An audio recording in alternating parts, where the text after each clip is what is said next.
breath coach. That's where my life is leading me is to, I connected to it and I was like, spread the message. So, It's an interesting combination. It's the first time I've come across a tattoo artist and a breath coach. yeah. All Well, works. the emotional journey led me into tattooing and that kind of life, and then the healing led me into the breath work. So, Very Sorry there. There's a little bit of feedback. I'm just going to mute everybody. Um, I'm not sure where it's coming. Oh, it's coming from means. What's the feedback? So we'll continue anyway. David Depler, I know you're our swimming instructor. Where are you coming in from? From Madison, Wisconsin. Excellent. Great to see you. Thanks, David. Good to see you. Kieran Lewis, where are you coming in from? What do you do? Hi, Patrick. I'm coming from Bedfordshire in the UK, just north of London. Close to I'm home. I'm currently a consultant in the pharmaceutical industry, but I'm also a British cycling coach and a masters cycling racer. And I've been adopting oxygen advantage techniques for months now, and I'm on a journey soon to be a qualified instructor. Oh, wow. That's great. Well done.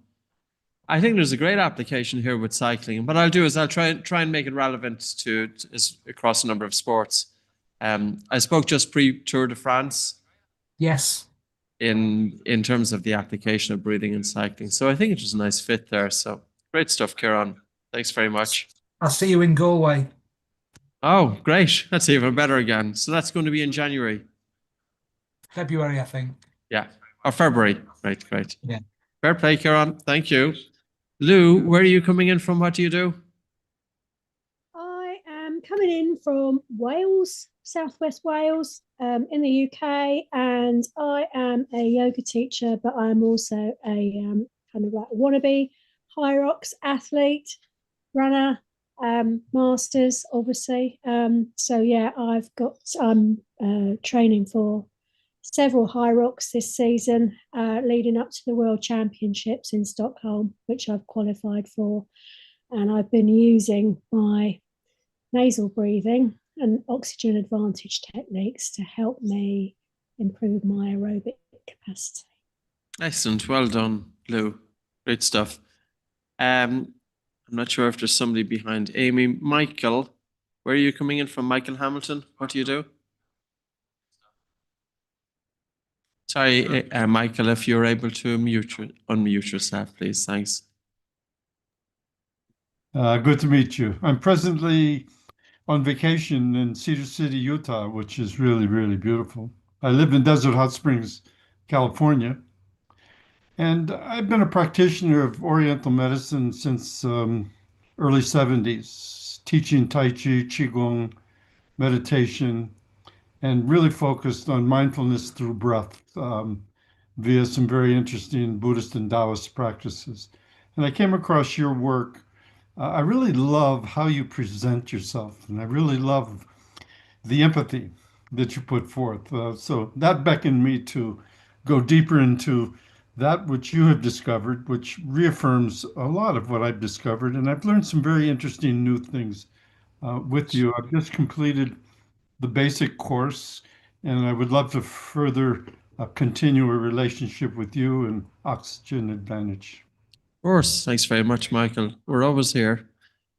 So we meet up every month, and always, yeah, feel free, reach out, join us, and sit in. So welcome. Well, Thank you.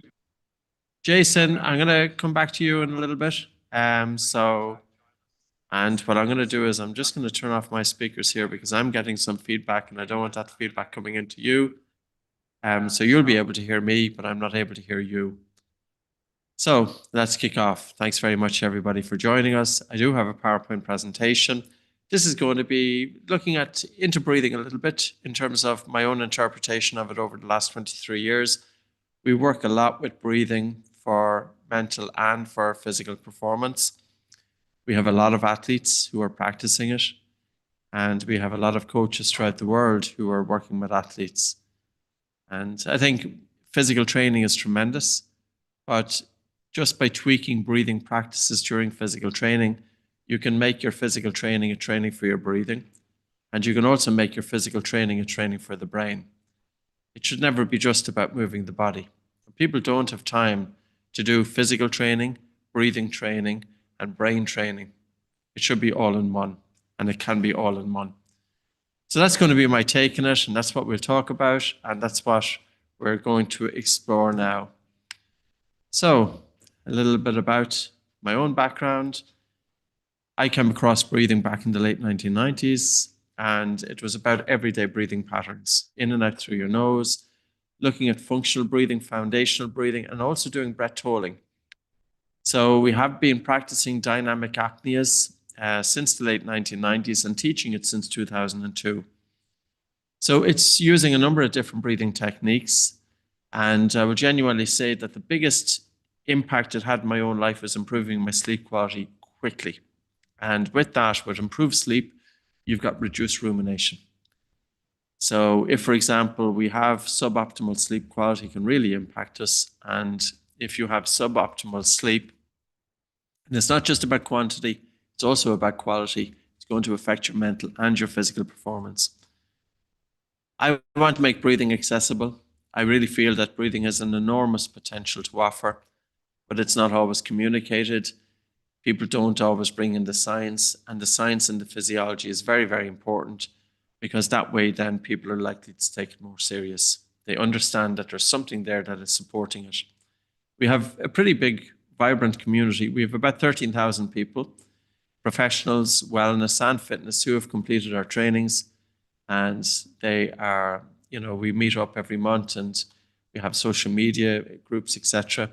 And then there are millions of users who have read the books and YouTube talks and our different courses, our app, etc.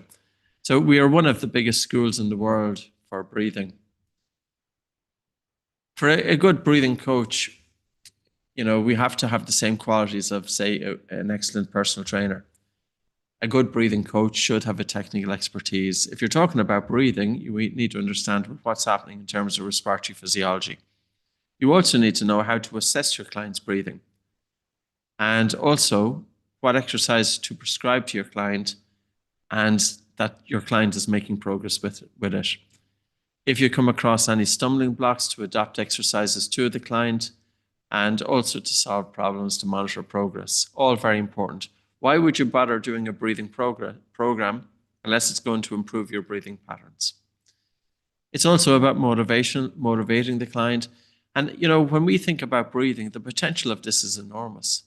And very often I feel that all that's happening in the breathing world is that the surface is being scratched. We want to go much more deeper with this.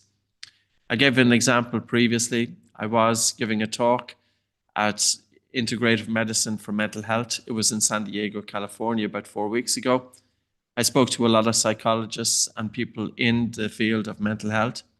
I asked them if they were teaching breathing. Yes, they said they're teaching breathing exercises. And I asked them, what do you do? And they said, well, we teach 4-7-8. Breathe in for 4, hold for 7, out for 8.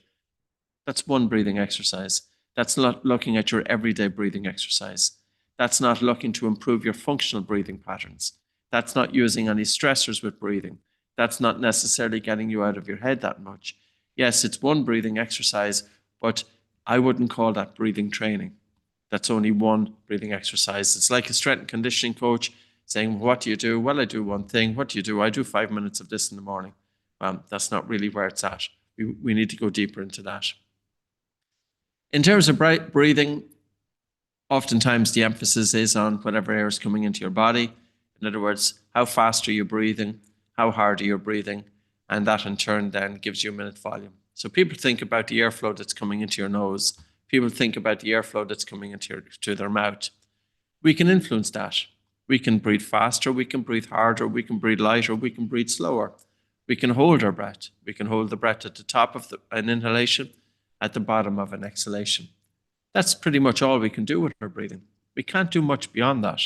If you think of any breathing exercise in the world, what does it involve? Well, you're either altering the respiratory rate, or altering the tidal volume, or you're doing breath holding. And that's it. And then you think of nose, mouth, chest, or good recruitment of the diaphragm. Now, so we don't have a whole lot to work with. So, but even with that, knowing how by changing your breathing patterns, number one is what breathing practice are you going to give to that client?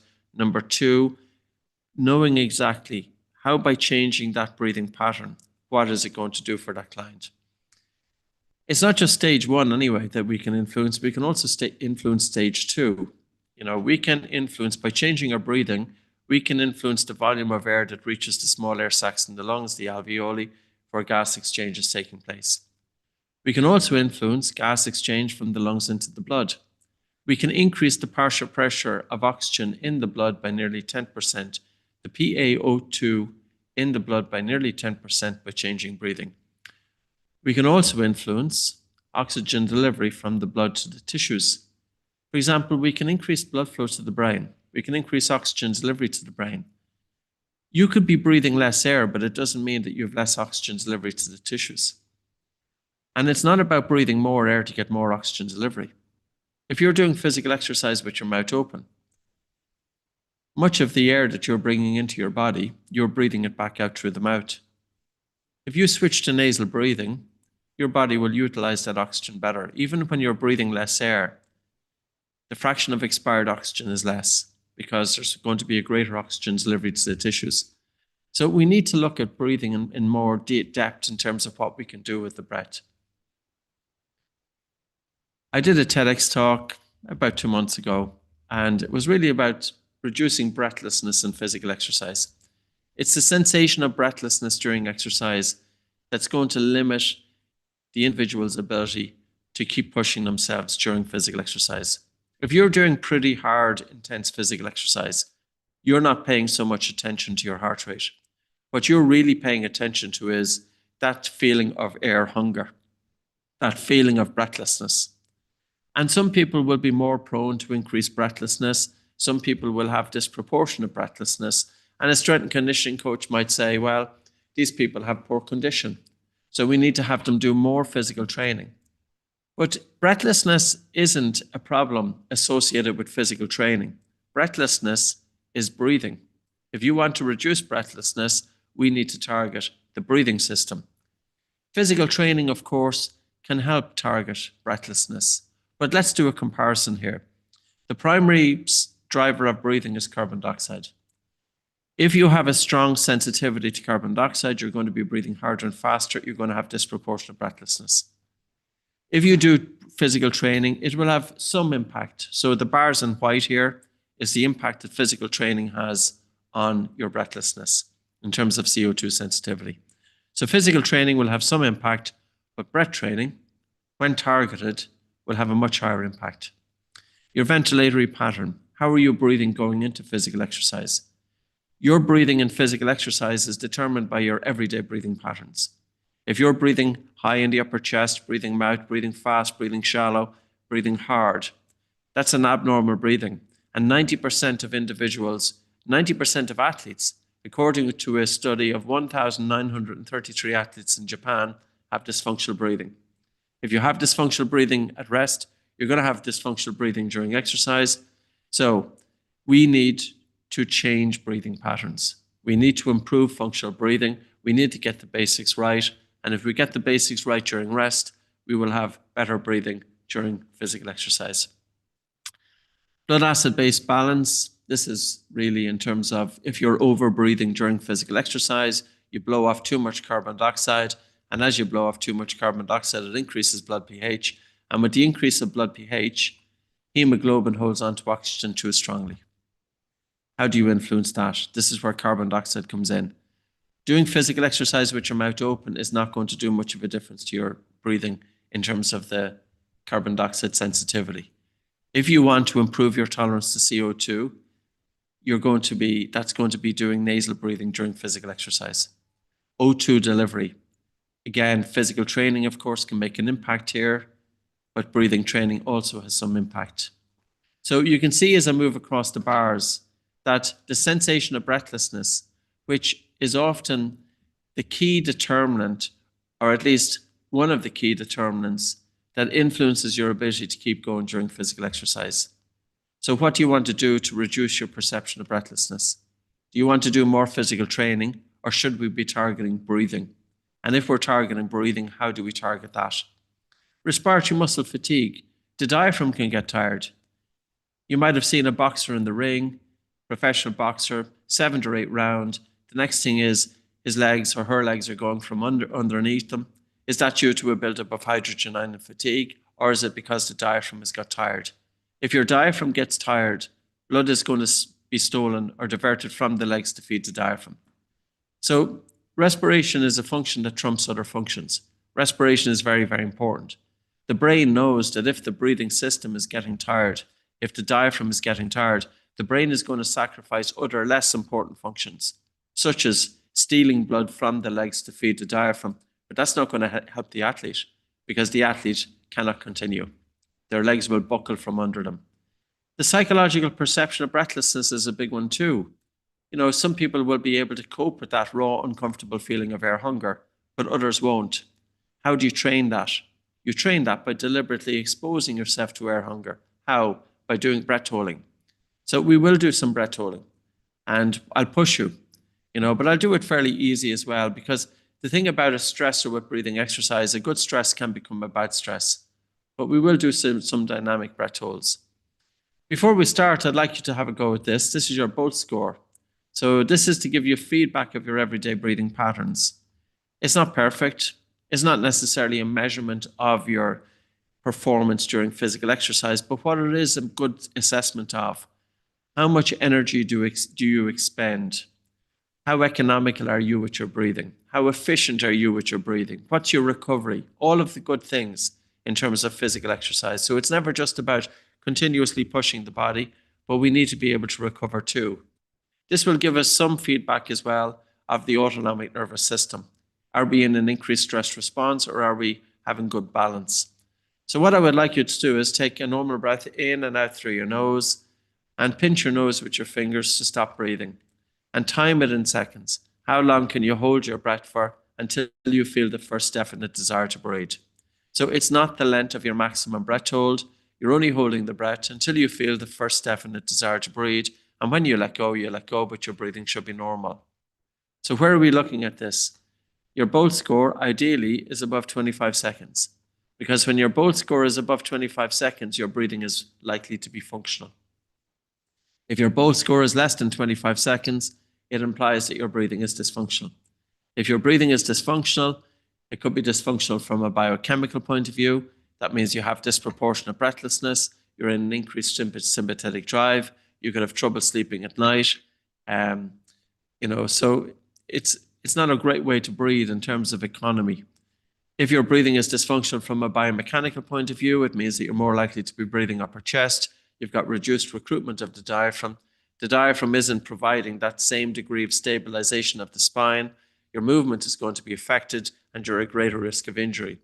If your breathing is impacted or dysfunctional from a psychophysiological point of view, it means in terms of increased stress response, increased overthinking, and that's not going to be great going into any situation when you go into a fight or flight response when you need to be at your very best. So your BOLT score, just give you feedback. Our objective is get you beyond 25 seconds. For an athlete, we need to get them to 40 seconds.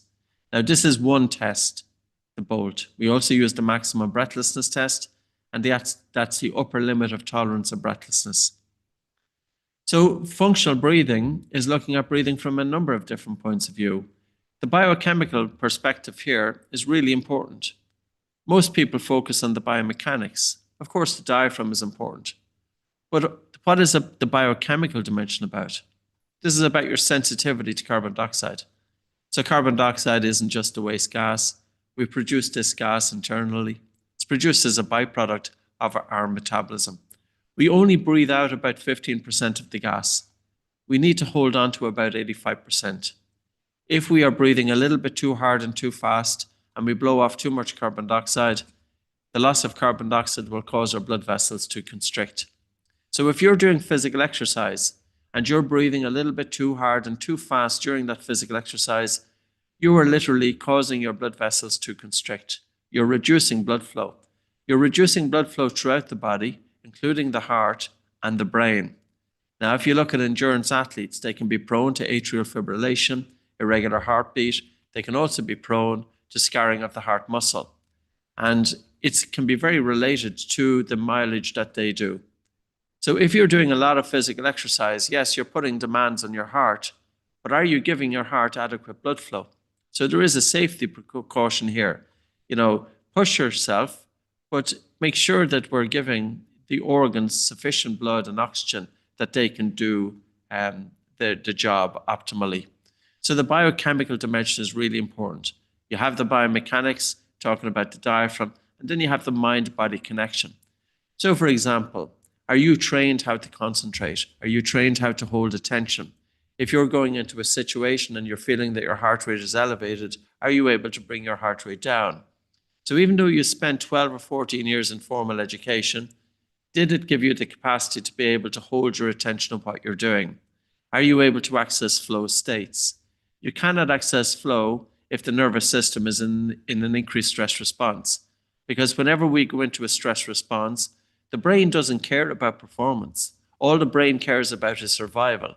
So when you're in that stress response, you're not going to be creative, you're not going to be intuitive, you're not going to access flow state, your attention is not going to be fully immersed in what you're doing, you're more likely to be stuck in your head, you're more likely that your mind is wandering.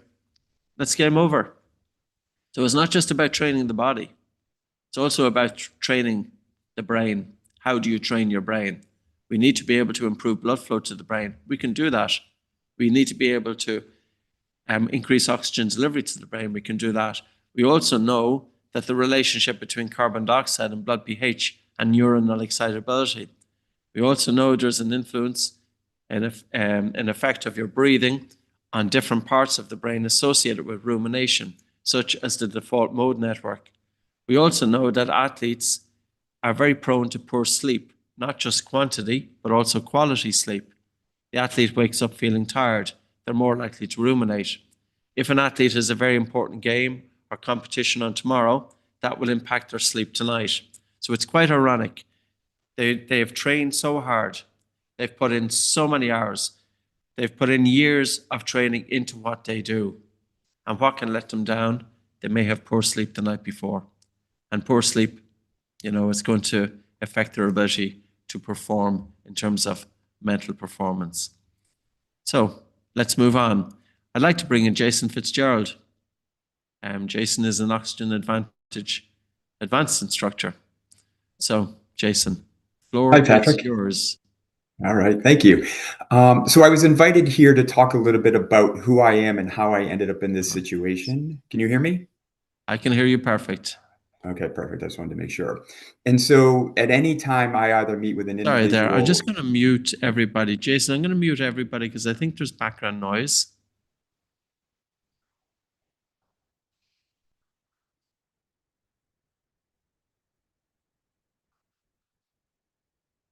So, Jason, please continue. I'm going to turn down my volume. I can't hear you because there's feedback on my side. All right. Can you hear me now? Perfect. Okay. Hi. So I was invited here to talk a little bit about my experience and how I ended up becoming a breath coach. And so there's always two components to this process that I like to share with people. The first is kind of the what of who I am. So my name is Jason Fitzgerald.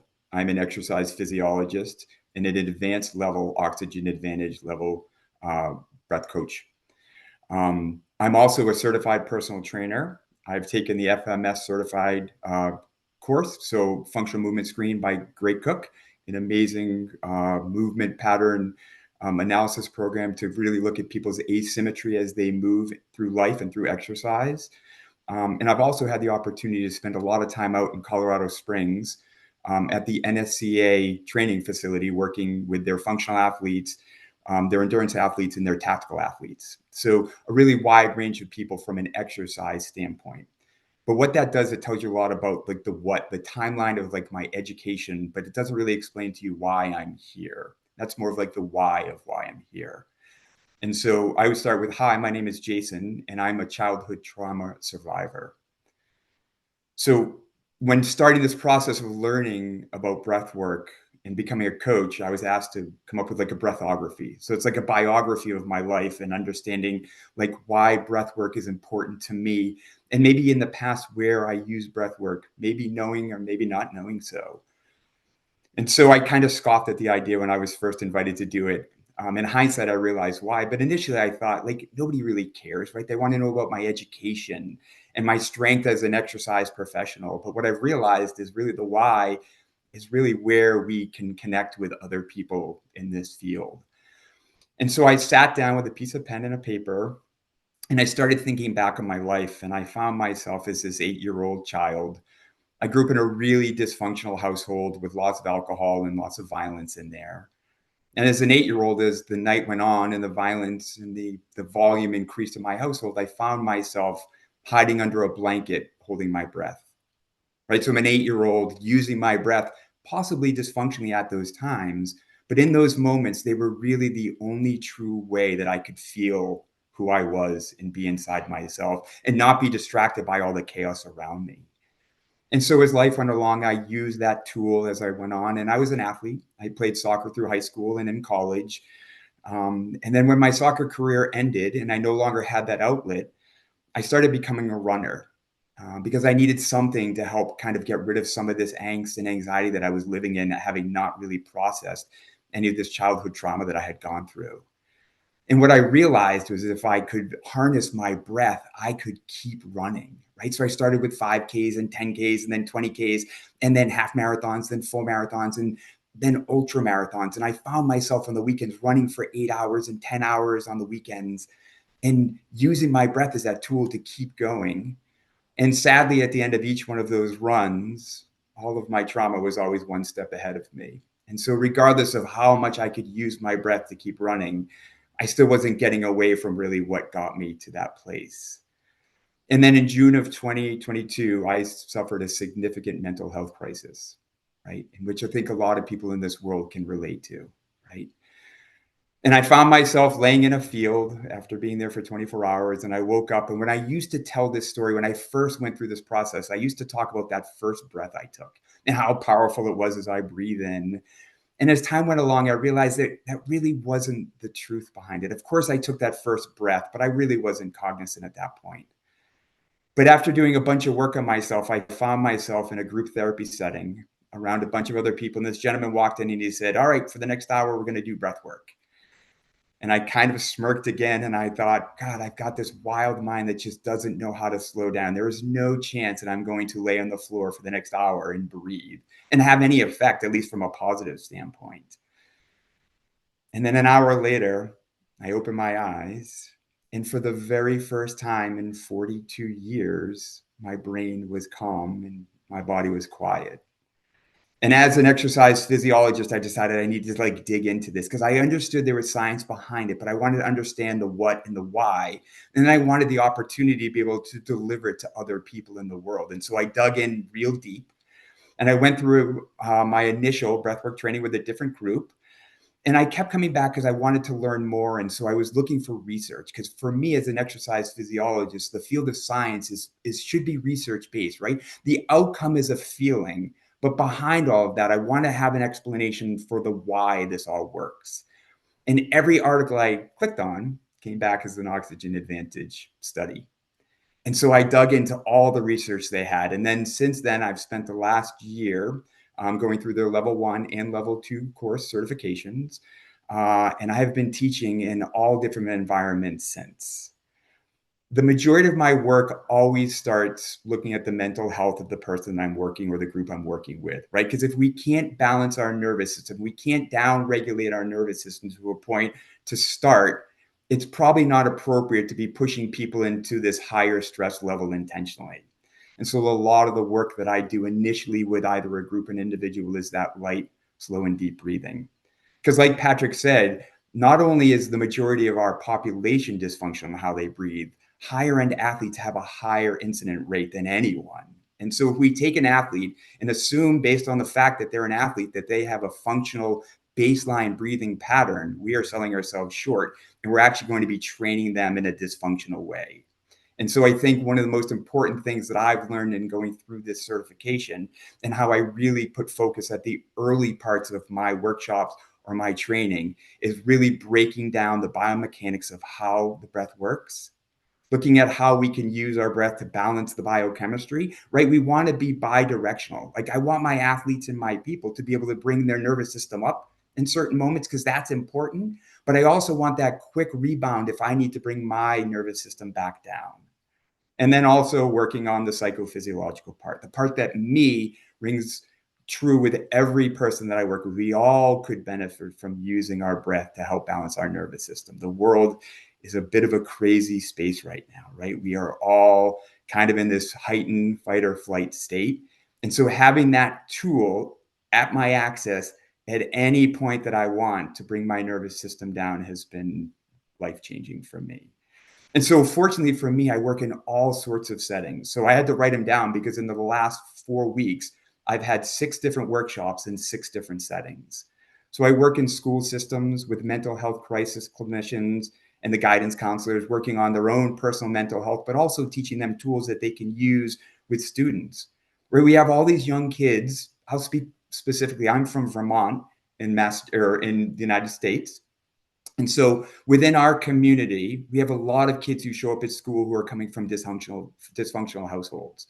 And the idea of these kids showing up at school and being ready to learn in that moment is almost unfair. And so I'm teaching these guidance counselors to take these students and teach them how to slow their nervous systems down before we invite them into a classroom where the stimulation is going to be really high, and ask them to start learning. I've also done some work in both physical therapy and chiropractic offices. With my background as an exercise physiologist, I understand movement and how important movement is. And I feel like the breath has been kind of left off to the side in both of these fields. And so having the opportunity to go into these spaces and teach these clinicians about how we can use our breath to help balance out our bodies has been powerful, not only for the clinicians, but also for their clients. I worked last week with a men's and women's university level lacrosse team, right? So college athletes not only have a high incidence of dysfunctional breathing, they also have a greater level of anxiety and stress within the college population, right? The expectations are they're going to show up for class, and then they're going to show up for practice and then perform. And they're also going to be people around the university who are seen as role models. It puts a lot of pressure on an 18-year-old. Right. And so working with these college students, we not only talk about how we can improve our performance with our breath, but we can also help regulate our nervous systems before we take an exam or before we have a hard conversation with a roommate or somebody else on our team that we really care about. Right. The nervous system is going to be excited because there's a stress involved in that, but our response needs to be tampened down with the idea of going into that and being kind in those moments. And the last thing I do is I do a lot of public and private workshops for businesses, right? I go into spaces where companies say our staff could use some nervous system regulation. And I go into those spaces and I teach them the basic fundamentals of breathing. And from that, I've gained so many individual clients because people love the work that we're doing. So that's just a little bit about me and how I ended up here. I'm grateful to be part of this community because, again, not only the education, but the community itself is so diverse and so interactive. Since being certified a year ago, I've created relationships all over the world, and I've got opportunities now to travel throughout the world and possibly teach with some of these other instructors, right? I feel like the greatest gift of an instructor is to be able to close my mouth and breathe in and out through my nose and to listen to someone else who has knowledge that I may not have and be able to take that in. And I always say to people, if our mouth is closed and we're breathing, the number one thing we're doing is typically listening. I think there is maybe one of the greatest gifts that we can give to someone or a group of people is just to close our mouths and start to listen to one another and understand what each person really truly needs. Great stuff. Well done. Thank you very much, Jason. What are your socials? Excuse me, what's that? What's your social media? Oh, so Instagram. So I'm BVT, the letter B as in boy, V as in Vermont, T as in Thomas, then the word breathwork. So BVT Breathwork, yeah, I would love to continue to connect. Again, one of the greatest parts of being part of this group is the community engagement that happens here. And as practitioners, we all have things that we can learn from one another. And so I would be excited and invite that opportunity to connect with all of you after this. Great stuff. And also, Patrick, I look forward to someday hopefully spending time teaching with you. Always, yeah. I'll be in the States now next year. So it's always happening. Thanks very much, Jason. Thank you. So just bringing it back in terms of our presentation. So we had Jason there giving an amazing presentation. If you do decide, if you are looking to bring breathing, if you're a coach and you want to bring breathing, or you're a yoga instructor, or you're in the wellness and fitness industry, and bringing techniques that you can help your clients, that you can recognize how well your clients are breathing, and give them tailored instruction that they can bring it into their way of life. Now, we also provide presentations. So say, for example, as Jason spoke about, if you're going into a corporation, you have a suite of presentations there with the advanced instructor training. So let's just spend a minute going through the different types of training that are available. Level 1, this is the Oxygen Advantage Functional Breathing Instructor Training. It's all online. It's a brand new module. It's all recorded. You could start it straight away. The price is $371. So there's a considerable saving there. It's a 25% discount based on Black Friday. So that's valid for the next 7 days.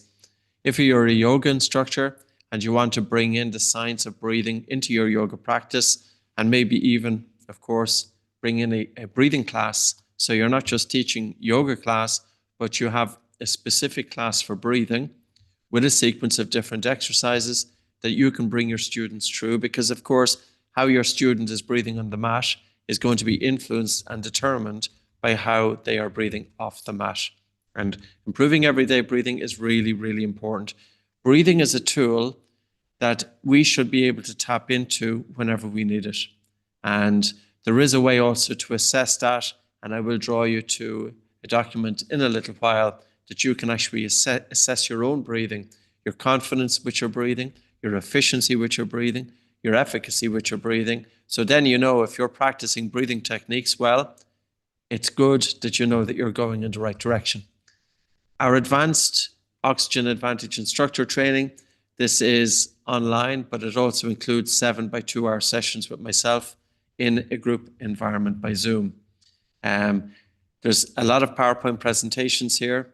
There's a huge amount of information in terms of that, say, for example, if you're working with fighters, if you're a first responder, if you're in the corporate world, if you're working in team sports, for improving, if you're, say, for example, how to improve mental performance, tapping into the brain, looking at all of those aspects in terms of tapping into the brain to improve concentration, holding attention, intuition, flow states. So that's included there. The price is $821. So there's a discount there of nearly, $200-300, $274 to be precise. And that's by using the code below. Also, if, for example, you do your purchase in the next 24 hours, you get a free starter pack. So within the starter pack is my new book for sleep. I have 11 books on breathing. The most latest one is called The Breathing Cure for Better Sleep. And also Sports Mask is one of our products. Myo Tape for the Mouth is one of our products, and a nasal dilator. So these are all support products that we use with breathing in performance. So that's also, if you purchase in the next 24 hours, you get the free starter pack. To give you an insight into the e-learning training portal, now we are going to do some breathing exercises. If I can just request also that you mute yourself. I can hear people just in the background. So this will give you an insight into the e-learning training. I'm just going to pop out here for a second to mute. Sorry there. Now everybody is muted. Silence, it's good. Now we can go back to our e-learning portal. So you will see that this is the one for functional breathing. You've got different modules. You've got a slideshow. Then you have a video of me explaining the slideshow. And then you have an assessment quiz. And that way then you can bring yourselves through introduction to functional breathing, assessing breathing pattern disorders. How can you assess how well your client breathes? It's very important. Your client might be coming into you. They may have poor breathing. That's going to hold them back. And they are saying to you, I just feel I can't take a deep breath. Is that a biochemical issue? Is it a biomechanical issue? Or is it a psychophysiological issue? Working with your clients, bringing breathing into movement. Working with your clients, what to teach them on week 1, week 2, week 3, week 4. So 15 modules, short quizzes. This is all online. And you've seen on the price in the previous, the price for that there is $371. We were talking about just how prevalent dysfunctional breathing is in the athlete population. Let me just pull up this to give you an idea, because it can be quite surprising. You would expect that athletes would have good breathing, but that's not always the way. So this was a study that was published in the Journal of Strength and Conditioning Research. It was involving 1,933 athletes in Japan, and they assessed their breathing from a high-low test. The rate of dysfunctional breathing was 90%. It didn't matter whether the athletes were young or whether they were older, whether they were recreational or whether they were professional. When we're talking about the biomechanical dimension, these individuals, their movement would be impacted. If you have dysfunctional breathing, you have dysfunctional movement. And if you have dysfunctional movement, you're at a greater risk of injury. If you're doing a breathing practice, how well might you be breathing? A good tool to do a quick check on that is called the perceived breath mastery. Because always the question we should be asking ourselves, we're doing a breathing practice, is it actually improving my breathing? Now, even just looking at the question, so this is a validated questionnaire. Rory Darkins developed it last year. He's a psychologist. He came across breathing after purchasing a copy of a book called The Oxygen Advantage, which I wrote back in 2014. He applied it. He's a runner. And then he decided to do a PhD on breathing. So this here is his questionnaire. This is about breathing. I can use my breathing to stay composed when working out near my physical limit. When I feel high stress or strong emotions, I can use my breathing to slow myself down. I can quickly return to easy breathing after hard physical activity. I can use my breathing to stay composed when I need to perform under pressure. I can use my breathing to quickly wind down and fall asleep even when my mind is busy. I can use my breathing to refocus on a task when there are distractions. I can use my breathing to give me energy when I am tired or lethargic. I can use my breathing to help me manage pain, cope with pain. So you can see these are really practical. And if you're just new to breathing, you're going to be scoring here on the left because it's your first time using breathing. And maybe you never thought that breathing was a tool for yourself and for your athletes that you can tap into to self-regulate. So if you're making progress with your breathing, you're going to move from left, not at all confident, to moderately confident, to extremely confident. Now, knowing that you can self-regulate going into a situation is amazing because the fact that you can do that is going to take the pressure off you. How many people, they have trained so hard, they know their skill inside out, back to front, but what lets them down is anxiety, sabotages their ability to perform optimally. So let's look then at efficiency of breathing. My breathing is generally quiet, almost silent. My breathing is usually effortless. At rest, I can comfortably breathe through the nose. I primarily breathe through my nose in everyday life. My rib cage feels free and can expand easily when I breathe. When I breathe, I trust my body's natural ability to breathe well. So all of these here, again, very, very practical. So that's called the perceived breath mastery. It's a worthwhile questionnaire for you to practice it yourself. Now, we also work a lot with sleep, and sleep and breathing go hand in hand. And I know there's quite a few strains to what I'm talking about here, but if you have an athlete, when you look at studies of athletes and their sleep, this is 2020, athletes typically don't sleep well. They have reduced sleep quantity and they've also reduced sleep quality. What's the implications there? They have an increased risk of injury. They've increased rumination of the mind. They don't perform as well as they should be. They don't recover as well. So if I just scroll down through it, sorry, there, somebody's notes, and I'm just scrolling down. So the impact of sleep on physical performance. So what they did was individuals who were tired, their heart rate was significantly higher during physical performance. The respiratory frequency was faster. There was other parameters that even when you're tired, your lactate accumulation was higher. So oftentimes you would never put this. First of all, most people may not equate sleep with breathing, but the two go hand in hand. But you might equate poor sleep with poor physical performance. And it's not just poor physical performance. What about concussion? So concussion is a huge problem. 50% of concussions may go unreported.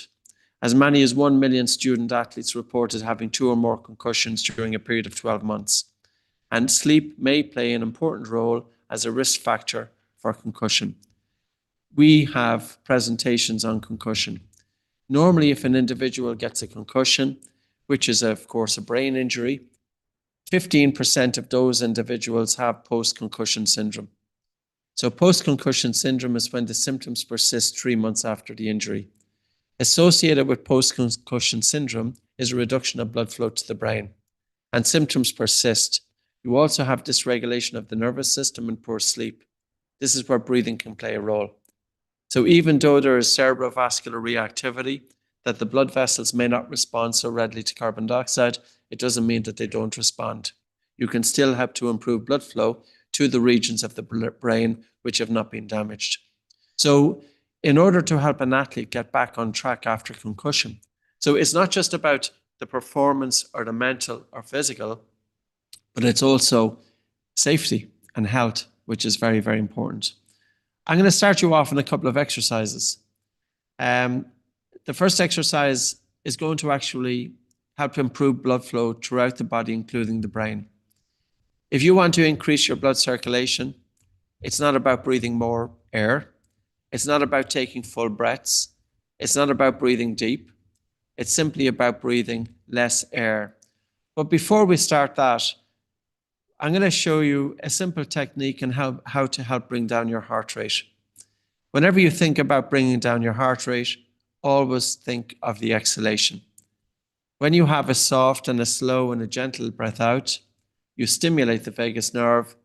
It secretes a neurotransmitter called acetylcholine. This causes the heart rate to slow down.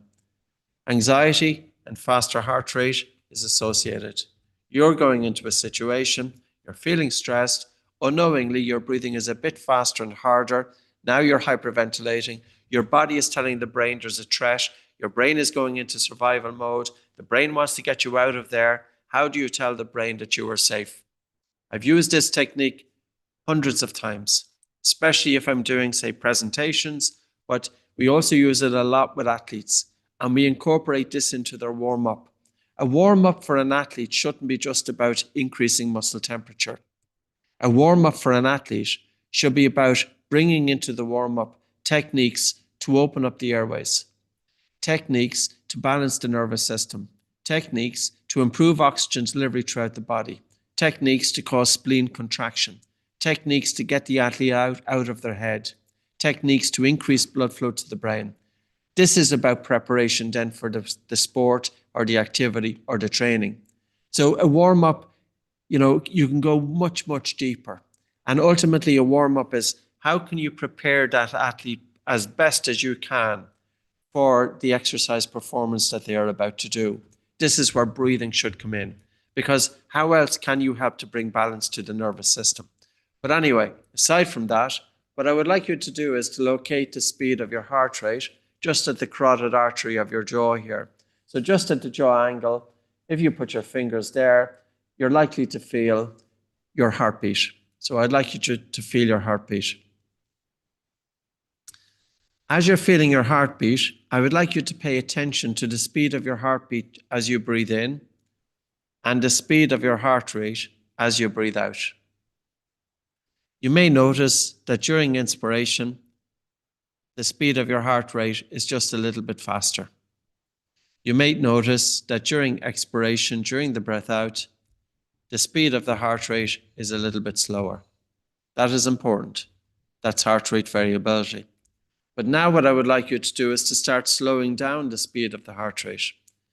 Take a soft breath in through your nose, and then have just a gentle and a slow and relaxed breath out. You don't have to time it. You don't have to take a deep breath. You don't have to do the physiological sigh. You're just taking a soft, gentle breath of air in through your nose, and you have a relaxed and a slow and a gentle breath out. As you have a soft and relaxed and a slow and a gentle breath out, you help to stimulate the vagus nerve, and you're telling your brain that you are safe. You can bring down your heart rate. When your brain interprets the body as safe, your brain will send signals of calm to the body. It's not that you're going into a situation too relaxed. The issue is you don't want to go into that situation too stressed. Are you able to slow down the speed of your heart rate by simply slowing down the speed of your breathing? Your respiratory system and the cardiovascular system are tightly interconnected. Your cardiovascular system influences your respiratory system and vice versa, but the respiratory system has quite a strong effect on the cardiovascular system. So that's one tool. Second one, just along those lines, if you put one hand on your chest and one hand just above your navel, I would like you to bring your attention onto your breathing. Can you hold your attention on the breath? Can you feel the slightly colder air coming into your nose? And can you feel the slightly warmer air as it's leaving your nose? And this also is a good measurement of your ability to hold attention. Or do you find that your mind is wandering a lot? But as you bring your attention onto the breath, whenever you notice your mind wandering, bring your attention back onto your breathing. Your mind will wander, but whenever you bring it back, you're developing your capacity to hold attention. You're developing your capacity to concentrate.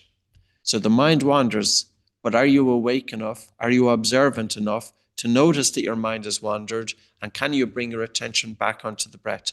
Every time you do that, you strengthen your capacity to concentrate. How can you develop your attention span? How can you develop your capacity to hold your attention unless you practice that?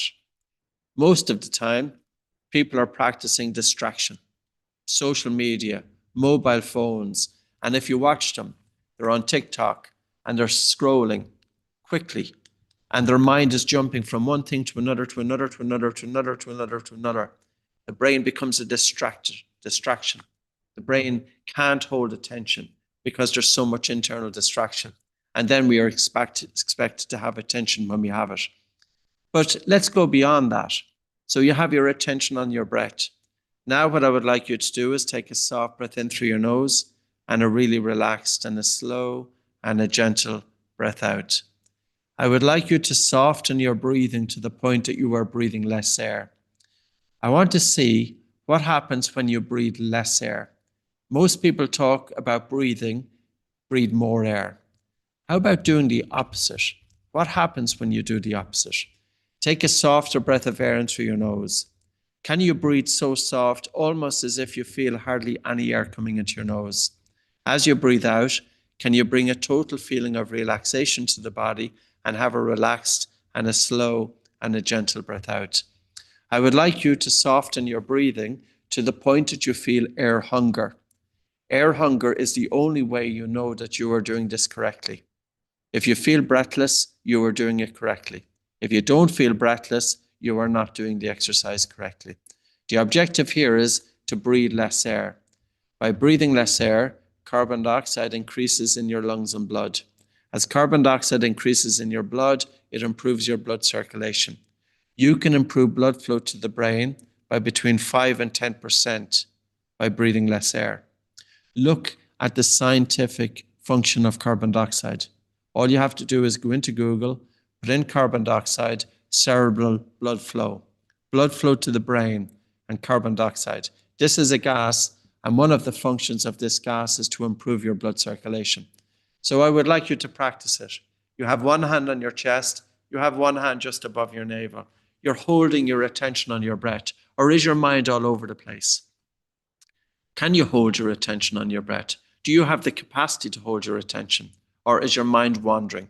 Bring it back. Your mind wanders. Bring it back. You don't want to be in a game or a performance or a competition or a challenge and you're not able to hold your attention. Because for you to deliver optimal quality, you need to be able to perform that task with 100% of your attention. But we have not been trained to hold attention. Education has not trained us to hold attention. And modern technology is training us not to hold attention. So use your breath. Start with the breath. Develop your capacity to hold attention. But let's go beyond that. Let's increase blood flow to the brain. Breathe less air. How do you breathe less air? Take a softer breath of air into your nose or a shorter breath of air into your nose, and to have a relaxed and a slow and a gentle breath out. I would like you to breathe less air to the point that you feel that you are not getting enough air. I would like you to breathe less air that you feel that you want to take in a deeper breath. Then you know you're doing it correctly. You might feel a bit uncomfortable, but it's not for you to feel stressed. If you have involuntary contractions of the diaphragm, take a rest for a little bit and then come back to it. Keep bringing your attention back onto your breathing. I need you to hide your breathing. I need you to feel the same way as if you're doing physical exercise. Don't just think that oxygen is good and carbon dioxide is bad. That's not correct. Carbon dioxide is very important. It's improving your blood flow. It helps to lower blood pH a little bit to reduce brain cell excitability. It helps to increase oxygen delivery. It helps to stimulate the vagus nerve. It helps to reduce your chemosensitivity to carbon dioxide. You're also putting yourself into a slight discomfort of air hunger. You're training your brain not to react to discomfort. That's important. Can you surrender to the slightly uncomfortable feeling of air hunger? And air hunger is a primal fear. It's one of our most primitive, primordial fears. We have a hunger for food. We have hunger for water. The biggest one is hunger for air. Can you surrender to that? Then you're training your brain not to react to discomfort. Builds up resilience. So just for 30 seconds more, do you feel air hunger? Can you surrender to that? Check the temperature of your hands. Check the saliva in your mouth. Check your heart rate. Check your state of mind. What happens your physiology when you breathe less air? Given that everybody is talking, breathe more air. What does that do versus breathing less air? Take a rest at that. I'm just curious if you put it into chat. Saliva in the mouth. Is your mouth drier? Is it wetter? Is it the same? Your state of mind. Are you stressed or are you calm and sleepy? Your temperature of your hands. Are they colder, warmer, the same? How does your body respond? Saliva in the mouth. Hands. State of mind. So normally we're not going to get it 100%, but normally when you practice this and you become comfortable with it, you can dampen the stress response and increase relaxation in about 3 minutes. Carbon dioxide is vagotropic. It's stimulating the vagus nerve. It's quicker than just having your attention on your breathing. The other aspect, when you activate the rest and digest response, you feel sleepy. Remember earlier on we were saying that athletes don't fare well if they have poor sleep. But how do you fall asleep quicker? And what happens if you wake up at 3 o'clock in the morning?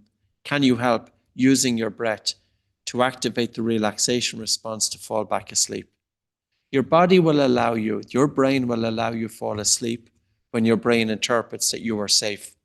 Your brain will not allow you to fall asleep if your brain interprets that the body is under threat. Why would it do that? The most important function of the human brain is survival of the body. The brain is always weighing up. Are we under threat or are we safe? We can tell the brain that we are safe. Breathe a little bit less air. So now what I would like you to do is, I'm just going to go on a couple of more slides and then I'm going to do dynamic breath holds. So just bear with me 1 second. So a lot of this stuff I've weaved through, so we'll get through the slides pretty quickly. We're going to have about 25 minutes then for questions. So carbon dioxide is the primary driver to breathe. It's very important to improve your tolerance to CO2. You can train your body to do physical exercise with less ventilation. Then you're much more economical with your breathing. You don't want to be wasting energy unnecessarily. So studies have looked at nasal breathing during physical exercise, and initially the air hunger is stronger, but the more you do it, your body adapts. And even though you're breathing less air, it doesn't mean that you don't have adequate oxygen to the tissues. You can breathe less air and still have adequate oxygen. Because in more recent studies looking at nasal breathing during exercise, there was no lactate increase. So there was adequate oxygenation, even though these people were breathing 22% less air. That's important. It also helps to decrease the perception of breathlessness, better recruitment of the diaphragm, protecting the airway. I have a TEDx talk. The sound isn't great. The quality of the talk is pretty okay. So if you want to delve a little bit more into reducing breathlessness during physical exercise, there's the title of the talk there. Just put in Patrick McKeown, TEDx, and you'll get an 18-minute presentation. This individual here is a UFC fighter from Czech Republic, and his name is Yuri Prokauska. He's been practicing the oxygen advantage for 2.5 years. He does breath holds. Now, normally, one of our exercises is a 40-meter sprint and a breath hold. So we have athletes, they're warmed up. We have them breathe in, breathe out, and hold their breath, and sprint for 40 meters and a breath hold.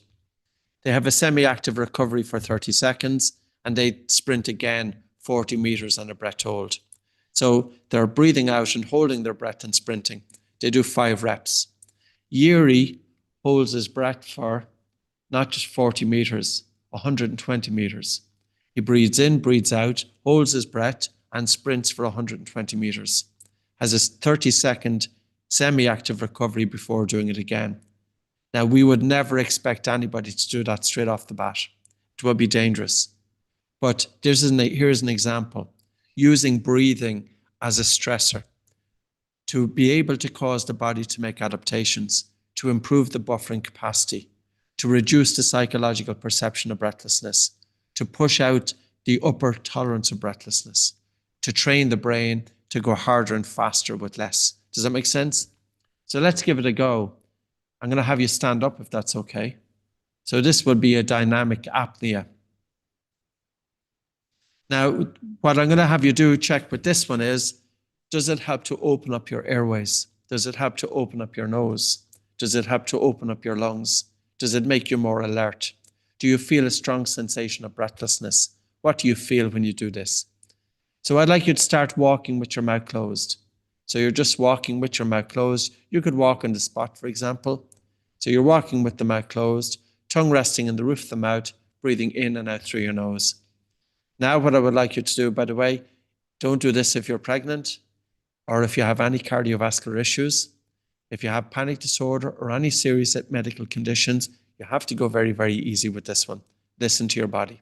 If you overdo this, you're going to put yourself into a panic attack. Don't listen to me, listen to your body. Yeah?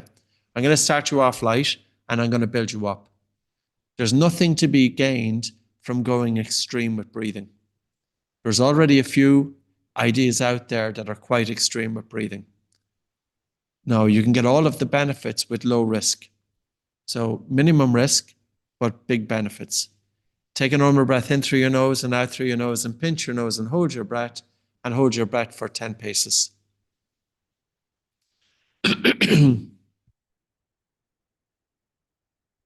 Then to let go, to breathe in through your nose and breathe normal, in and out through your nose for about half a minute or so. So now you're just breathing in and out through your nose for about half a minute. And again, take a normal breath in through your nose and out through your nose, hold your breath, and now jog on the spot, holding your breath for 15 paces. So jogging on the spot, holding your breath for 15 paces, and then to let go, to breathe in through your nose and back down to a walk, breathing in and out through your nose. It's only 15 paces, not 50, just 15. So now you're just walking, breathing in and out through your nose. At the same time, always bring your attention onto your breath. So physical exercise shouldn't be just a training for your body. It should be a training for your brain. Where is your attention? Are you thinking about something else other than what you're doing right now? Are you just going through the motions? Again, 20 paces. Take a normal breath in through your nose and out through your nose and hold your breath. And now go into a jog, holding your breath for 20 paces. So you're holding your breath for 20 paces. Relax into the breath hold. Keep going, keep going, keep going. Then to let go, breathe in through your nose, get your breathing under control, and now continue walking for about a half a minute to a minute. So continue walking for a half a minute to a minute. Bring your attention out of your head and onto your breath, out of your head and into the body, out of your head and into present moment awareness. So you're just breathing in and out through your nose, and to allow your breathing to recover. And then whenever you're ready, 25 paces. Take a normal breath in through your nose and out through your nose, and pinch your nose and hold your nose and jog, holding your breath for 25 paces. Now, if you have panic disorder or any serious medical conditions, don't do 25 paces. Do 5 paces or 10 paces. So listen to your body. Don't listen to me.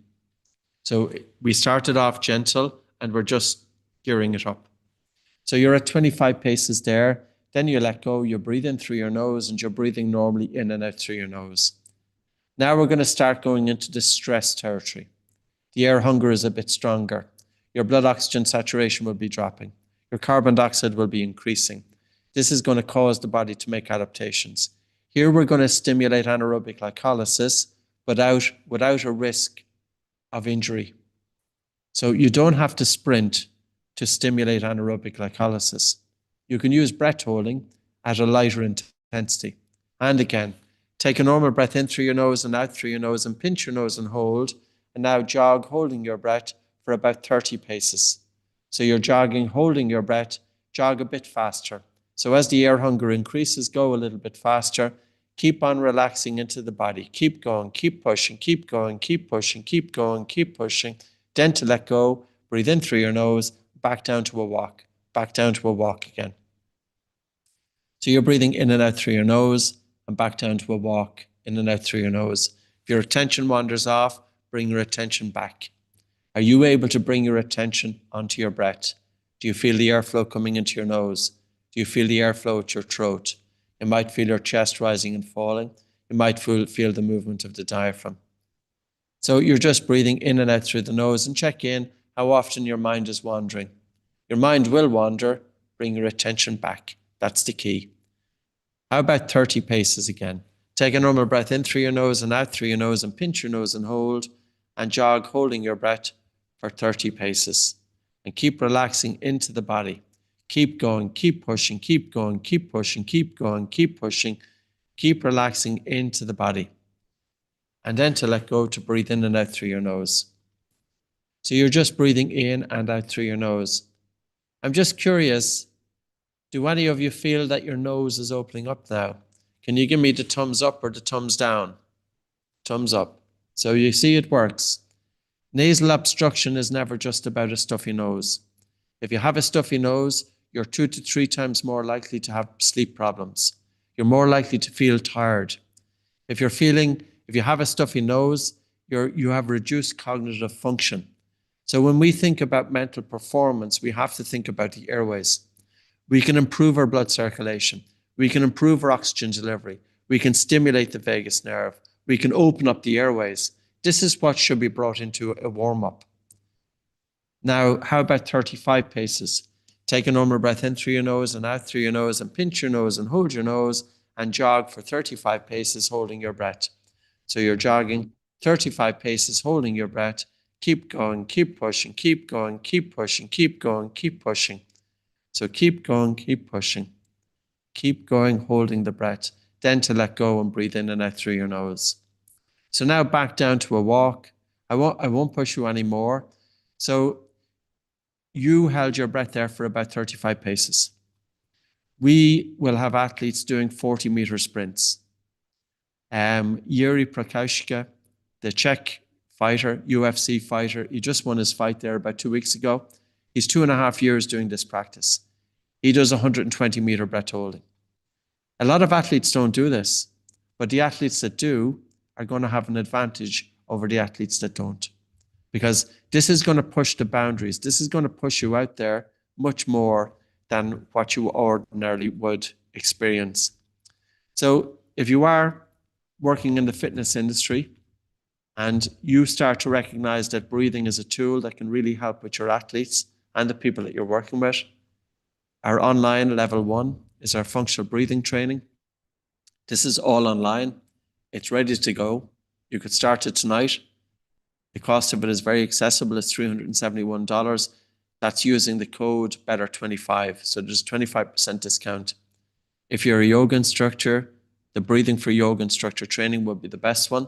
This is a deep dive bringing together the science and the practice of yoga breathing with videos, practical demonstrations, and more.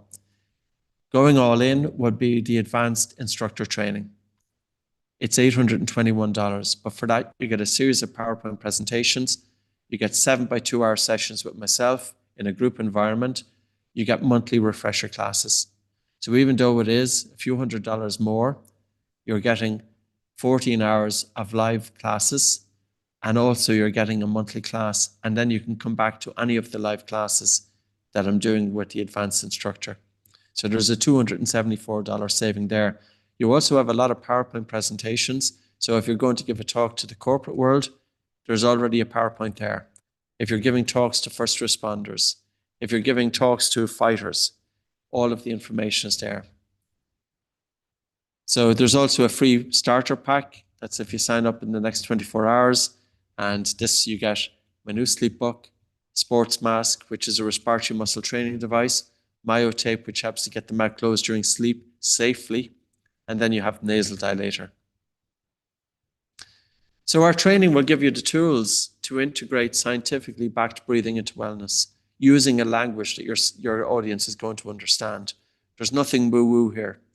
This is very down-to-earth, practical stuff that you can bring in, bearing in mind that people don't have the time. So you'll be drawing on 23 years experience. My experience working with thousands of clients. I'm not just a researcher. I've worked as a clinician for 23 years working with clients, and that's where you learn. So there's a lot going on with it, and I think it's a tremendous tool for performance. We're going to open up the floor for questions. So, John, where do we start? Somebody asked a question. I've seen it coming in with wheelchair. Yeah. So one individual who did Oxygen Advantage training in Switzerland about 4 months ago. His name is Marcel Hug. He is probably the most decorated individual Olympian of all time. I'd say he's close enough with Michael Phelps. And just look at his ability. So he practices Oxygen Advantage, Marcel Hug. So he does it when he's in the chair. I've done a podcast with him, and John might have shared the podcast. Yeah, he has. So that might be an interesting one to watch. Really nice guy, an amazing athlete, absolutely unbelievable. So somebody wants to unmute. Kieran, you want to jump on? Yeah, thanks, Patrick, for great content as usual. It's a little bit technical, but I did have a question I was particularly interested in. I hope other people don't mind me taking you off track, but it's about bicarbonate of soda. All right. And I read in your book how it's used to help improve oxygen uptake at sort of lower doses, and I wondered if you could comment on whether how effective that is, and how the bicarbonate of soda works before exercise. Yeah, the thing about it is it's really at about low dose, and it's the whole objective with bicarb of soda is to improve the buffering capacity. So carbon dioxide in the blood forms carbonic acid and then dissociates into hydrogen ion and bicarbonate. So bicarbonate is a buffer for hydrogen ion. So by ingesting bicarbonate, it can increase the buffering capacity. And what that means then, it can delay lactic acid. So it is one way of helping with that. But another way is, even with the breath holding that we just did there. So as one holds the breath, now 35 paces is not that strong. But I would be, because there's 122 people here, I didn't want to push people too strong. I wanted to give people a taste of it. But normally with athletes, we have them wear a pulse oximeter. We're dropping their blood oxygen saturation into severe hypoxia, about 85%. We're increasing their carbon dioxide to 50 millimeters of mercury. With the drop of oxygen, the hydrogen ion coming from the muscle doesn't get oxidized, and as a result, it associates with pyruvic acid to form lactic acid, and then lactic acid dissociates into hydrogen ion and lactate. At the same time, we have an increase of carbon dioxide. So all I'm saying here is that the breath holding done, the dynamic apnea after exhalation, is disturbing the blood acid-base balance, and it's forcing the body to make adaptations to increase the buffering capacity inside in the muscle compartment to improve anaerobic capacity. So being able to improve your buffering capacity is very important, because a buffer is binding with hydrogen ion, and hydrogen ion is what's implicated in causing fatigue in an athlete. So what we deliberately do is we put them into an oxygen deprivation and carbon dioxide increase. And that in turn then forces the body to make adaptations. Now, coming back to your bicarbonate, ingesting bicarbonate has been shown also to improve buffering capacity. So it's more so with the binding of hydrogen ion to delay lactic acid, but you'll find papers on that. Thanks very much. Not to take too much, because it'll cause a tummy upset. Yeah. Yeah. So Wim Hof method, okay. Our approach is everyday breathing patterns. The tools that you use in your breathing to improve your sleep, your mental focus, your functional breathing, and your performance. We use 26 different breathing exercises. Wim Hof method is a stressor technique. It's very good. It's involving hyperventilation and breath holding. You breathe in, you hold your breath for 10 seconds, and then you hyperventilate, and you do 2 or 3 sessions of it. You do it typically lying on your back. My recommendation if you're doing Wim Hof is wear a pulse oximeter. You don't want your blood oxygen saturation going below 60%. It is normal that your blood oxygen saturation would go below 60% if you do 3 or 4 cycles. You have a risk of passing out. Wim Hof technique is a stressor. There is a point at which a good stress becomes a bad stress. Oxygen advantage is accessible. If I go into a corporation, I can teach oxygen advantage to that group. If I go into a sports team, if I can go into any group, but I know I can go into it and teach the oxygen advantage and give people take-homes that they can practice. Nasal breathing, functional breathing, helping with mind, body, and sport. So I don't know how to make a comparison. We do stressor exercises as well. Our objective is to lower your blood oxygen saturation down to about 85%. You get all of the benefits there. It's severe hypoxia. And also the other thing is, any breathing technique that you do, always ask yourself the question, why are you doing it? What benefits are you getting out of it? And is it improving your everyday breathing practice? If you do a technique that involves a lot of hyperventilation, what that could do to your underlying breathing, it could increase your sensitivity to carbon dioxide. It could reduce your CO2 tolerance. So then when you do physical exercise, you have increased ventilation. So when it comes to breathing, it must be able to improve your breathing from a biochemical point of view, a biomechanical point of view, and a psychophysiological point of view. That's your foundational breathing. Then you have your stressor breathing exercise over here. You don't want to be doing a stressor exercise here that's going to reduce your performance over here. Does that make sense? So that's, I suppose, yeah. It's more detailed. Yeah, that's the comparison. Both techniques.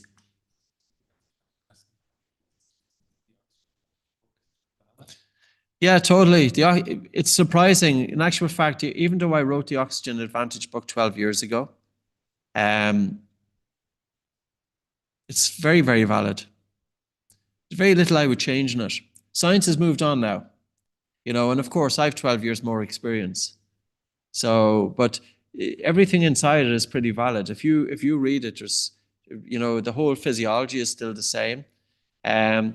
long breath holds, we now emphasize more that long breath holds is improving buffering capacity because we have that science now. So less of an effect on EPO, less of an effect on increasing hematocrit and hemoglobin. So that would be the only change, but everything else is valid. So the book was ahead of its time. If you read James Nestor's book, which is absolutely amazing as well, Brett, and if you read The Oxygen Advantage, you will see a lot of comparisons. So there's a lot of similarities, and that's good. We're talking about the same thing. We're going in the same direction, and we're in agreement with each other. So yeah, so it's a good read. Is there anything else? Yeah.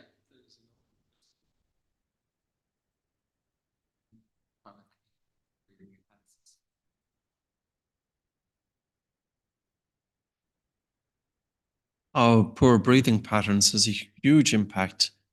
You know, I've seen the effects of dysfunctional breathing on so many people.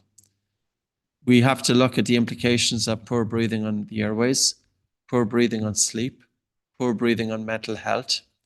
Like if you're thinking about somebody who's overthinking or somebody with panic disorder or depression, you have to look at their sleep, but you have to look at their breathing. And it's very common that these individuals don't have good functional breathing. Let's just pull up a paper by Professor Kyle Kiesel looking at functional breathing patterns. So his objective was to develop a screening tool to assess breathing. What did he use? He used breath hold time, as described, control pause in Buteyko or Bolt score in Oxygen Advantage. So he's a professor of physical therapy at Evansville University in Indiana. What did he say? From a health point of view, dysfunctional breathing is a commonly occurring condition in the general population. It's estimated that as high as 50 to 80% of adults have some level of DB, dysfunctional breathing. The dysfunctional breathing has been linked to a number of common chronic health conditions such as lower back pain, neck pain, anxiety, and depression. It's been reported that approximately 50% of individuals with lower back pain and 83% of individuals with anxiety demonstrate some form of dysfunctional breathing. Dysfunctional breathing is known to be associated with many common musculoskeletal conditions and may also be a risk factor for the development of musculoskeletal dysfunction. He talks about the core. So he talks about the core as having an outer core and an inner core, and the inner core is comprised of, it should be conceived as a cylinder. So you have the pelvic floor as the base, the diaphragm at the top, you have the abs to the front, and you have the spinal muscles to the back. Many people consider the core to be the abs. It's not just about the abs. And the function of the inner core is physiological and mechanical. Its main function, main role is to provide the muscle activation required to sustain respiration, continence, and spinal stabilization. So core muscle dysfunction, especially when we're talking about movement here, including atrophy and abnormal activation, has been linked with many common musculoskeletal problems, including lower back pain, a cruciate ligament injury, neck pain, and an overall increased sense of injury. So subjects with dysfunctional breathing have been shown to demonstrate concurrent core dysfunction. So how then do you help to improve core function? You have to consider breathing. So this is just one aspect of it. I've spent many years with asthma, working with asthma, solely with asthma from 2002 up until 2008. Then with asthma and sleep problems, snoring, upper airway resistance syndrome, obstructive sleep apnea, and insomnia. Then with anxiety and panic disorder, mental health problems. And how did the Oxygen Advantage come into being? So I'll tell you a story there because this will give you some feedback. I was given courses in Ireland working with people with mental health problems because of the economic crash. 3,000 people attended my courses from 2010 to 2013, small little groups, bringing together functional breathing with mindfulness. Two beautiful modalities, getting people out of their head, but also self-regulation. Men were not attending. It was mainly attended by women. 95% were women. So after that, then I said, I need to write a book that's going to get this out to the male population, because the male population are very prone to overthinking. They're also prone to rumination. They're also prone to anxiety. They're also prone to not knowing how much they are stressed. Their mind is overriding the signals from the body. They're not able to self-regulate. They suffer from obstructive sleep apnea. They're pushing themselves often too hard, and they don't know when to stop. So that's what the Oxygen Advantage was. It was a tool that was written in a way to optimize physical and mental performance. Yes, we get you in the door. The objective there was initially, now this is back 13 years ago, so you have to bear in mind things have moved on now, but that was the idea behind it. A man would not come to me to help with his anxiety, but he would come to me to get into flow state. He would come to, in terms of improving concentration, his attention span, his focus. That's how I got him in the door. Mental performance. But of course, the tools that I need to improve his mental performance are the same tools that we use to reduce rumination of the mind. Because in order to be able to concentrate, we need to be able to get out of our heads. We need to be able to direct our attention. We need to be able to balance the nervous system. We need to be able to improve sleep quality. So we've also been taping them out for 20 plus years. So we would have been one of the pioneers with nasal breathing during sleep. Now I'm going to make another prediction. Nasal breathing during physical exercise is going to be a huge topic in the next 5 years. I will say that without hesitation, because I've seen the benefits for the last 23 years. Now people are starting to talk about it. I'm not talking about nasal breathing at all costs. I'm not talking about forcing nasal breathing. I'm not talking about nasal breathing during sprinting. I'm talking about using your nose, low to moderate exercise, and training with nasal breathing, that you do physical exercise with increased blood flow to the brain. You do physical exercise with optimal recruitment of the diaphragm, with a good oxygen delivery, with improved blood flow to the heart. So even if you were to look at it from a safety point of view, George Dallam wrote a paper recently enough. I did a podcast with him, you'll find it on YouTube. Endurance athletes are prone to atrial fibrillation and scarring of the heart muscle. And his take was, why is this happening? Endurance athletes can do a lot of miles. Surely this should be helping their heart health. But why do they have cardiovascular abnormalities? And it's not related to genetics. These individuals can often they have no prior history, no genetic history, but yet they can be prone to irregular heartbeats and scarring of the heart muscle. How could you help to mitigate this? How could you help to prevent it? If you adapt to nasal breathing only during physical exercise, it's a viable option for endurance athletes to mitigate exercise-induced myocardial ischemia. So ischemia is reduced blood flow to the heart. If you're working your heart hard, make sure that your heart gets adequate blood flow for that work that you're putting the heart under. People with dysfunctional breathing, they can be working their heart hard during physical exercise, but because of their dysfunctional breathing, they're blowing off too much carbon dioxide. There's a reduction of blood flow to the heart. If we can improve their functional breathing patterns, if we can have them breathe through the nose during exercise, we can then increase carbon dioxide in the lungs and blood, and we can improve blood flow to the heart. So we always have to think about, the implications of adapting this and bringing it into your sports. Yeah. Any other questions?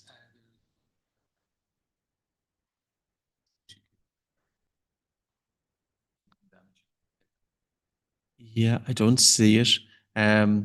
So in terms of, okay, I see it here. What I would say is, God, it's a terrible story. A child with a control pause of 1 in 4 seconds, these kids will hardly be able to breathe. I would start them off with small breath holds. So all of the exercise for children are free. I'll show you where to get them, and I'll show you the exercise that you can use to help those kids. So if you go to our Buteco Clinic website, this is our health website. This isn't Oxygen Advantage. It is our organization as well, but this is a deep dive in health. Go to resources, and yeah, I'm just wondering. Go to Buteco Method and go to Buteco for Kids. scroll down this page. The exercise that's going to be most applicable to those children is called breathing recovery exercise. It's so gentle. I would only have them do that. The exercise is fully explained here with a young child. The child is my own daughter. It's a few years ago. She was age 9. So have your children, have those 2 kids practice this exercise. And it involves holding the breath for a very, very short period of time, maximum 5 seconds. Have them hold their breath for about 3 seconds. Breathe normally then for about a minute, not a minute, about 10, 15 seconds, then hold the breath for 3 seconds. Have them practice it. If you could do it 5 minutes, 5 or 6 times a day, to help build up their control pause. The only reason that I'm starting with that very gentle exercise is because their control pause is too low. You won't be able to do slow breathing. I wouldn't even start with diaphragmatic breathing. I would start just with 2 things, nose breathing and short breath holds to try and improve their baseline, to get the foundation up a bit, and then you can bring in other breathing exercises. But the breathing exercise for children, they're all free. But start off with that one. Yeah, nasal breathing during swimming. We're not expecting you to breathe in and out through your nose during swimming. But we are looking at your breathing on land and how it's going to improve your breathing in the pool. The objective is if you have functional breathing on land, if you do breath holding on land, if you are breathing through your nose during sleep. Now I'll bring in David Deppler here as well, who's Oxygen Advantage, who knows swimming very well. Not putting you on the spot, David, but in terms of the application of breathing for swimming. Yeah, you're exactly right. There's nothing to be gained by nose breathing while you swim. But what we do with swimmers is have them nose breathe at the wall. And swimmers do spend a fair amount of time waiting for the next send-off. And so that's all done in nose breathing. I actually have got a class specifically on breathwork with swimmers. And there's a lot of drills you can do that start to grab the gains that you're looking through Oxygen Advantage. Yeah, and they aren't all mean. Some of them are. There's a shark fit version in the water that some Italian researchers came up with. That's great. It's rough. There's a lot of pre-work we do before that isn't so mean and really does start to help people gain more strokes per breath. Yeah. It's a fun world to play in. Yeah, and that's important. And the other thing that we'd have to emphasize is that in terms of we don't typically mix breathing in the water at all. It's not part of our protocol. It is in other breathing techniques, but you have to be very careful. Our emphasis is improve breathing on land and in the water. Maybe instead of taking a breath every 3 strokes, take a breath every 5 strokes, a breath every 7 strokes. So with that, then you can reduce hydrodynamic drag. But so as David said, you can improve, of course, your breathing in the water. Hypoxic training has been taught in swimming. James Councilman has been teaching it for a long, long time. He's obviously retired now quite a long time ago. And swimming is an interesting sport because it's the only sport that actually targets your breathing system. And the reason being is because it adds an extra load onto your breathing. You're breathing against resistance. But if you bring breath work or breathing, targeted breathing practice into your physical exercise, then you target your breathing system. But normally physical exercise doesn't improve your breathing. And the reason being is because 96% of people, when they do physical exercise, they do it with an open mouth. Doesn't make sense. Yeah. Thank you, David. At the National Running Show, I'm just wondering, is there anything else? Okay, sorry there. I'm after losing it now. At the National Running Show last year, I asked Colin Jackson for his views on nasal breathing. And he said that the one thing he would teach in schools, it will be how to breathe properly. Excellent. Super. Children in ADHD, what I would really be doing is we have to look at their sleep quality. A lot of these kids are persistent mouth breathers. A lot of kids with neurodivergence are mouth breathing. Mouth breathing doesn't make sense because if you breathe through an open mouth, it has a different effect on the brain. So researchers looked at the influence of mouth breathing and nose breathing on the default mode network. The default mode network are the regions of the brain that light up when we go into mind wandering or rumination. If you're breathing through an open mouth, the parts of the brain associated with speech light up. So mouth breathing is activating parts of the brain associated with speech. Mouth breathing increases activity of the default mode network, increases rumination. You will see a lot of these kids are mouth breathers. A lot of them are. The other thing that I would say with ADHD is look at sleep quality. There is a paper by Karen Bannock. She's a really prolific researcher from New York. And I'm just going to pull up her paper here. She looked at almost 11,000 children in the UK. This is the paper published in Pediatrics. And she followed these children from age 6 months to age 57 months. She checked if they have behavioral sleep problems or sleep disorder breathing. Her conclusion is if these kids have a history of sleep disorder breathing, and the hallmarks of sleep disorder breathing are mouth breathing, snoring, and stopping breathing, if these kids have a history of sleep disorder breathing at age 5 years of age, and if they are untreated, they have a near 40% increased odds of special education needs by age 8. That was looking at 11,000 children. Now, how many parents know of the importance of children breathing in and out through their nose, not just during sleep, but during the daytime as well? So why could it affect brain development, poor sleep? Because the brain develops during deep sleep. And if you have a child with sleep disorders, that child can be snoring or maybe stopping breathing or a reduction of flow of their breathing or mouth breathing. So you can see the hallmark symptoms here: snoring, apnea, and mouth breathing. So this in turn can cause sleep fragmentation. Both may affect brain development and cause neuronal damage. Slow wave sleep. So slow wave sleep is deep sleep. So we have stage 1, stage 2, and then we have stage 3 sleep, which is slow wave sleep, and then we have REM. The brain cleans itself during deep sleep, but it's also the most restorative form of sleep.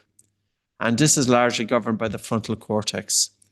So disrupting this restorative process, either by sleep fragmentation, so the child comes out of deep sleep into lighter sleep, or if there's a lowering of oxygen, may affect the frontal cortex functioning and lead to aspects of the behavioral phenotype seen with children with obstructive sleep apnea. Just quickly, I'll go down. There are 3 million children, in the United States, 3 million 6 to 21-year-olds receive special education for conditions associated with sleep disorders, developmental delay, learning disability, or autism. 40 to 80% also have ADD, or attention deficit hyperactivity disorder. That's her words. That's published in a really high impact journal called Pediatrics. You'll find that paper online.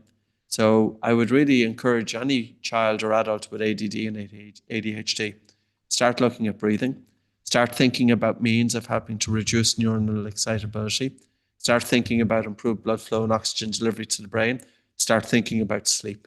Does that make sense? A lot of these kids, when you look at them, their mouths are open. Does not make sense. Does not make sense. Look at the default mode network and mouth breathing.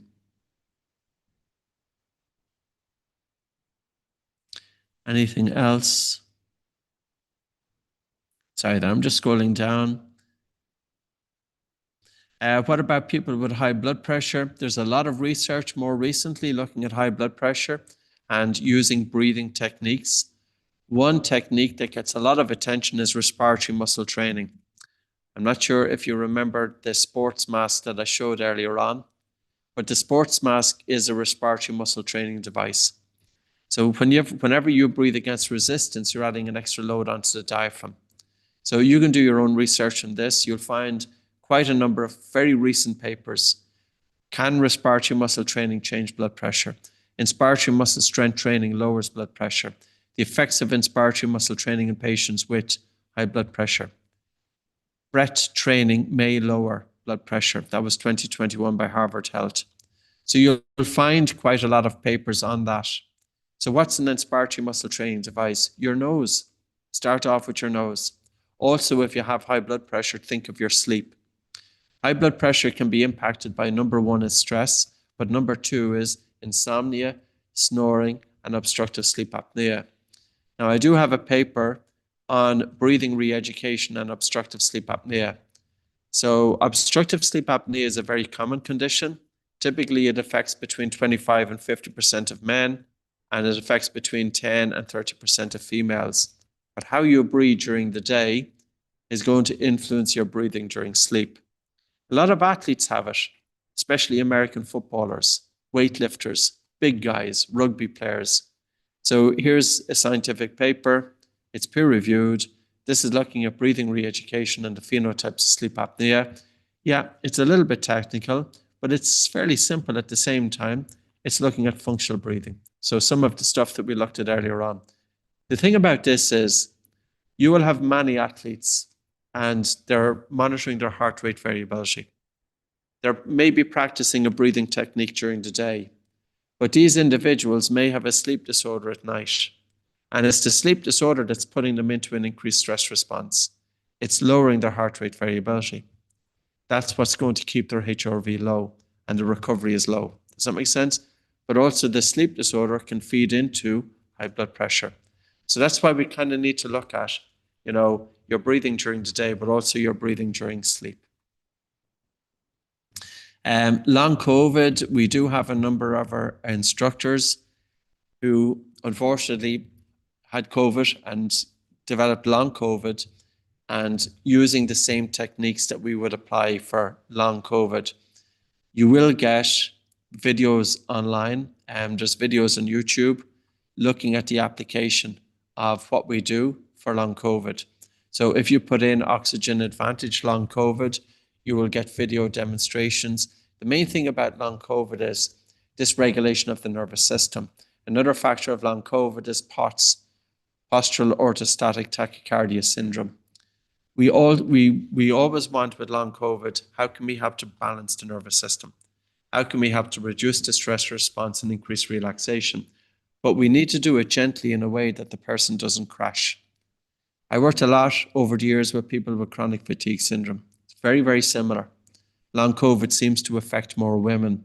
It affects a lot of women, female athletes, runners, for some reason. And one would beg the question, were these individuals overdoing it prior to infection? Were they overdoing it in terms of their intensity and duration of exercise? So with long COVID, yeah, there's a few of our instructors only specialize in helping people with long COVID, and they're applying Oxygen Advantage at a very, very gentle level. So that's the thing about breathing as well. Don't go too hard, because if you go too hard, the person is going to crash. You don't want that. Do I teach pranayama breathing? No, I don't. That would be on the yoga aspect of it. But ultimately, what's the essence of pranayama? The original concept of many of the breathing techniques in yoga was not about taking full deep breaths or breathing more air. It's about breathing less air. It was only in 1880 with a movement called the hygiene movement that an idea started taking hold in Europe. People were dying with tuberculosis. The hygiene movement put out there that if you take these full deep breaths, germs doesn't spread throughout the body. The idea took hold here, and then it traveled to India. So I wrote a book on breathing for yoga. I look at the science and the application, but I also enlisted the help of a PhD scholar on yoga breath. Her name is Magdalena Crawler, and she wrote a PhD thesis on yoga breathing. So yoga breathing as taught today is different than how it was taught for thousands of years. The message got lost. So if you're practicing yoga, and if you're inside in the studio, and if your yoga instructor is telling you to take full deep breaths, and if you're hearing people in the class breathing, follow the exercise, but breathe silently. Breathe in through your nose, breathe out through the nose, but breathe silently. And that's one important thing to do, because if you follow the cues of the instructor, and the instructor is saying to breathe in maybe for a count of 4 and out for 6, or if whatever cue the instructor is doing, if you respond with a full deep breath, during that time, you can be increasing your volume of breathing, which doesn't make sense because all you're doing is blowing off carbon dioxide. You're not getting any benefits. You may feel lightheaded. You may feel dizzy. It doesn't make sense to be doing yoga and taking full deep breaths, which in turn is reducing blood flow and oxygen delivery throughout the body. You're doing your yoga, you're doing your asanas. Breathe light, breathe slow, breathe deep. Optimize your blood flow, optimize your oxygenation, and you'll get so much out of your yoga practice. The other thing that I would say about yoga is think about how are you breathing off the mat. It's never just a breathing practice on the mat. You know, how are you breathing off the mat? Okay. So great. I think we have answered most of your questions. If you are considering breathing and you would like to bring it to your clients, we would love for you to consider our trainings. We do have a great community. Our instruction is really well developed. We've 23 years of experience bringing it to the table and looking at breathing in a big picture to make it accessible. So does the discount apply to the in-person training as well? That's a question for John. So yeah, so thank you very much, everybody. And you can see the feedback. These feedback there. I've been mouth taping and breathing correctly since doing the Buteco 2.5 years ago, and it has been a game changer. Thank you very much, everybody. Enjoy the rest of your evening. And yeah, practice started. The few things that we did today, bring it into your way of life. Thank you, David. Thank you, Jason. And all of you that contributed. All the best. Take care. Bye-bye.